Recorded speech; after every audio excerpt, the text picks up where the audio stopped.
Today the news on Vanguard Live. My name is Damlola Okunshakin. Here on Today the News, we read and give in-depth analysis on some of the stories making waves across Nigeria. And today is May 29. Now let's move straight to the front pages of the dailies. I'm starting with Vanguard. Vanguard is leading with Buhari apologizes as Tinubu takes oath of office today.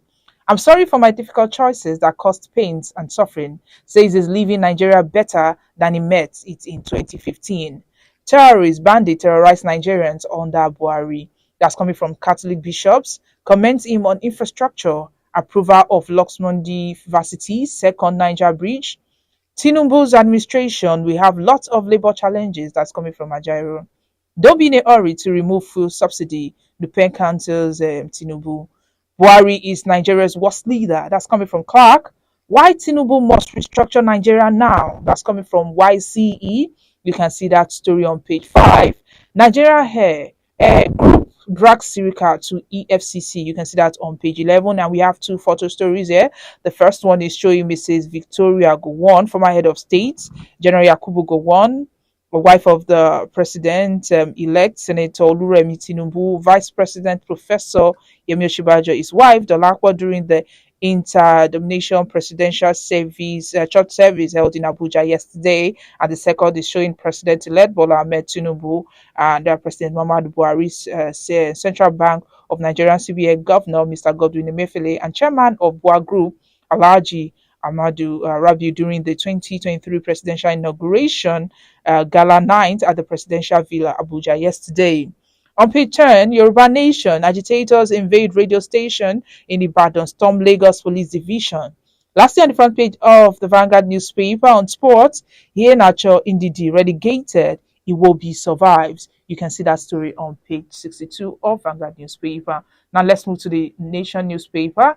The Nation is dealing with world leaders for Tinubu's inauguration. 18 new 10 second term governors take oath. You can see that on page 3. And the Guardian is leading with cautious optimism as Tinubu offers hope to weary Nigerians. That can be seen on page 6 of the Guardian newspaper. Lastly, the Nation, the Punch newspaper, is leading with Tinubu takes oath as president. Nigerians demand quick actions. That can be seen on page 2 of the Punch newspaper. And that's all we have on the front pages of the dailies this morning. Join us after the break as our guests be analyzing the stories.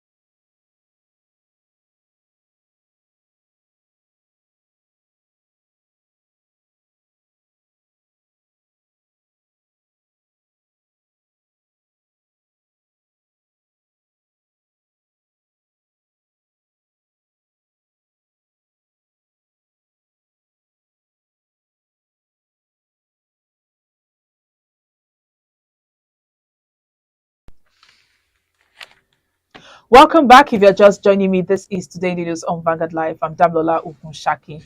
Joining me to analyze the front pages of the dailies this morning is Mr. Ali Mohammed. He's the CEO of Magnet Communications, former editor of Daily Times and Concord newspaper. Good morning, Mr. Ali. Good morning, Damilola. How are you? I'm fine. Today is May 29, the day that we've all been waiting for. Yes, everybody is happy. A lot of people are happy outside here, filled with new hopes for a better Nigeria. And in solidarity with their feelings, I chose to wear green and white color this morning.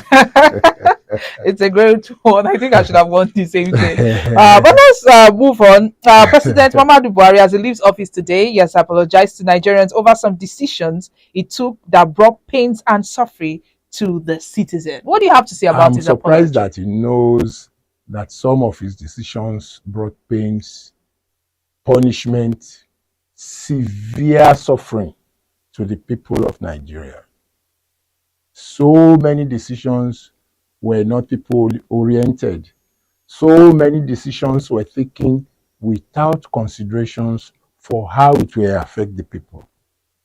Let us start with the constant increase in the prices of foodstuff.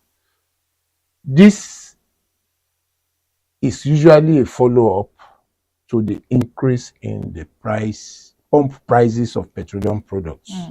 For 8 years, this man sat there as president of Nigeria, and not a single refinery was repaired. Not a single private refinery was licensed. Not a single out of the 4 old refineries were refurbished and made functional. It's a shame to him. It is a big shame to him, because if it will take somebody who has human feelings to know that his actions were affecting and in fact disrupting and causing the death of so many Nigerians. A lot of businesses crumbled because they couldn't produce. Look at the cost of diesel. One will expect the Buhari administration during its first tenure to put in place machinery for the creation of private refineries here. I am not asking that government should build refineries. Give licenses out. I know there were processes by previous administrations to license private companies to go into the business of refining crude oil in Nigeria. But that didn't materialize during the administration. And one expected Buhari as president of Nigeria, who people put a lot of hopes on as a man of the masses. I was one of those who supported him.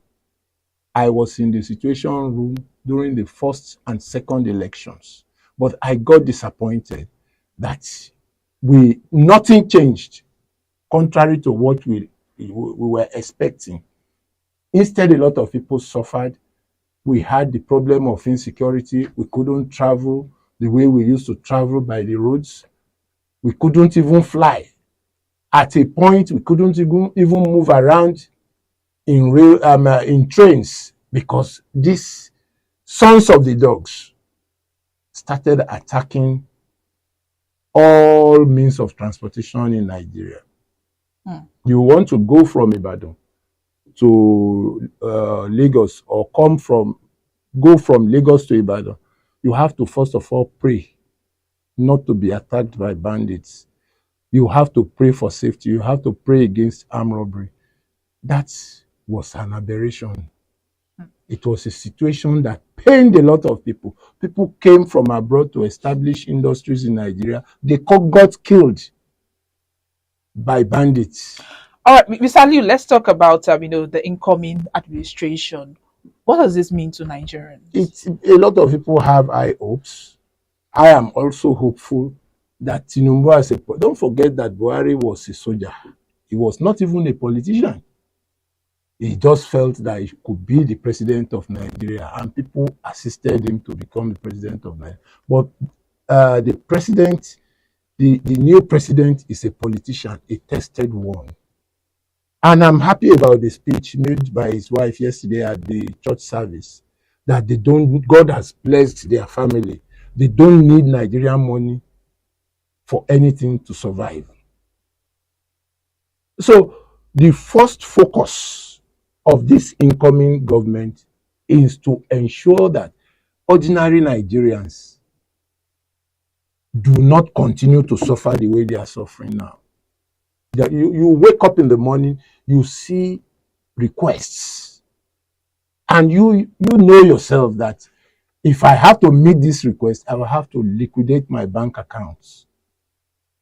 These are people that were hitherto employed, but for reasons of their organizations not functioning, or they couldn't operate the way they ought to operate, they were all laid off.